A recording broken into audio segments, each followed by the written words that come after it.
उसको तो मैंने ये भी कहा हुआ कि आपने ऑन की ब्रॉड पे आके पीछे से उंगलियां ऐसे ऐसे करके नहीं घुमानी। किसी वजह से कहा था ना कि आपको व्लॉग में नहीं लेके आना।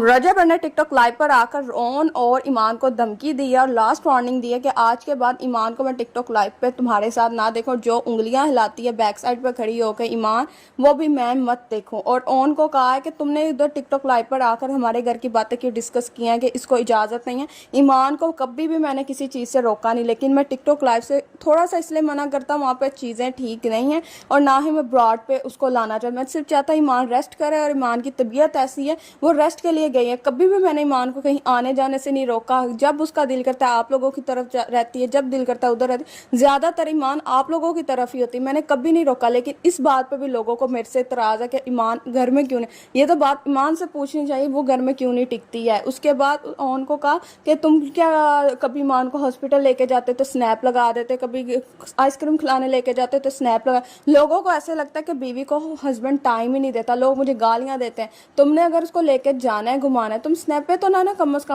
कम कभी ये बताया मैं साथ लेके तो जाता हूँ। लेकिन जो ड्राइवर के पैसे, खाने पीने के पैसे, डॉक्टर्स की फीसें, A to Z जो मामला होता है वो पैसे देता कौन है, कभी ये तो नहीं बताया। सिर्फ स्नैप लगा देते, लोगों को गलत फहमी में डाल। ये भी बताया करो ना कि रजब पैसे भेजता है ईमान की हर चीज़ के, आप लोगों के पल्ले नहीं डाला हुआ ईमान को। इस तरीके से रजब बहुत ज़्यादा गुस्से में था और कहा कि आज के बाद ना ईमान को मैं टिकटॉक लाइव पर देखूँ और ना तुम्हें हमारे घर की बात डिस्कस करते देखो। आप लोगों से रिक्वेस्ट है